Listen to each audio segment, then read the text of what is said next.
Chosen one, namhlanje nanku umyalezo ozophendula umbuzo ophindaphindayo kule app.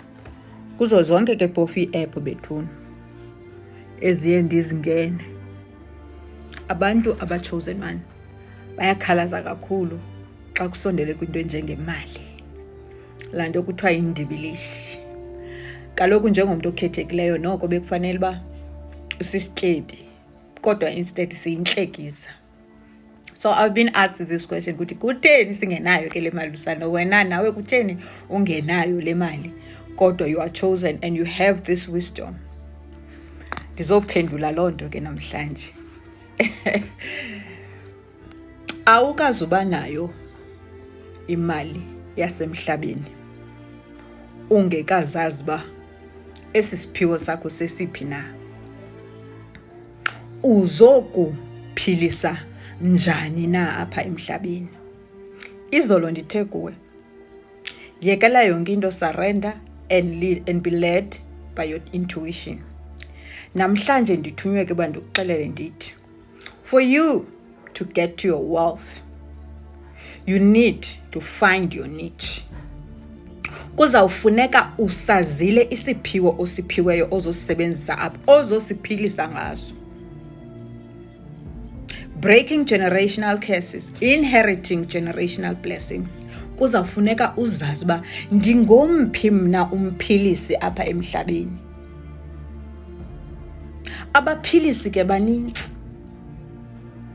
Abaphilisi banintsi, kodwa thina siye sazalela kukuphilisa kokuba sifundiswe into yobana xa unengxaki kwathini funeka uyoqhawula i-generational curse. The only route is the herbal healing, where you go uyothwasa ufundiswa amayeza nani thina as Africans. Kanti i-healing yethu inintsi, ayikhonye, i-vast. Mandikwenzela umzekelo nge-healing esinazo, ekufuneka nawe xa nithetha kanje nawe uzijonge uba konje yeyiphi yami i-healing. Yesterday I had someone ondibuza le nto ekhalaza kwi-inbox. Lo muntu uyakwazi upheka, she's a good cook. So I asked her, kahle ufuna ntoni? Because once you know uyazi uba ndiphiwe esi siphiwe sokupheka and nipheka kakuhle, that is where your healing is. Ukutya kwakho kuzawuphilisa abantu. I've got a friend of mine here, uPalesa. She's uBabe Health. Apha ku nimfollowe. She is a vegan. Ukufundisa ukuphila ngokutya. Uphiwe ke yena ke waphinda wakwazi nophilisa ngeherbs. Laa nto ithengiswa nguWendy Somlayi lo wase Cape Town. Kuzafuneka uzazi uba uyeyiphi i-healer apha, uzothini, uzosiphilisa kanjani na. Nangu lusanda ngokuthetha nawe apha. Every morning you wanna see my video, you know that you're gonna be healed when you listen to what I say. Why is that? It's because my healing is through i-voice yam. Mna ndiphiwe uba ndikwazi ukudlulisela ukuphilisa umntu ngokuba ndithethe naye. Njengoba nisitsho nalapha, niyandiphilisa mama, you are a light bearer. Isibane sakho, i-healing yakho ikuhlobo ophiwe ngalo. Nobutyebi bakho ke bupha. Once you focus and take control yala gift, that's where your money is. Ungafumana umsebenzi uthini, but that gift will always be there. Yiyo ezakwenza uba ube yimillionaire, ube yibillionaire yakusasa. There's also sound healing, like the voice healing. Sound healing where people sing. Sound healing abanye bakubethele khona abantu baphilisa ngalanqanqanqanqa eza khona nomnye umfana apha olapha andimlibele igama lakhe owenza ngeflute. Athi xa umamele la flute yakhe noba ubune stress siyehla. That is sound healing. I-herbal healing ke ibele siyaziyo. Amagedla nani abantu azawavele bahambe bayokha iyeza pha egadini oramba yehlathini ayokhayelela into akugubele akuphilise. Sibe khona ke sisiphiwe ke ufumanise uba ungulusanda nje uziphiwe zonke ezi zinto. Iyenzeka naleyo. Find your niche. khawufumane uba yintoni le uzosenzela yona apha, yeyiphi lo hlobo uzosiphilisa ngalo. That's where you start ke xa soqala udifithwa into yonke esemhlabeni.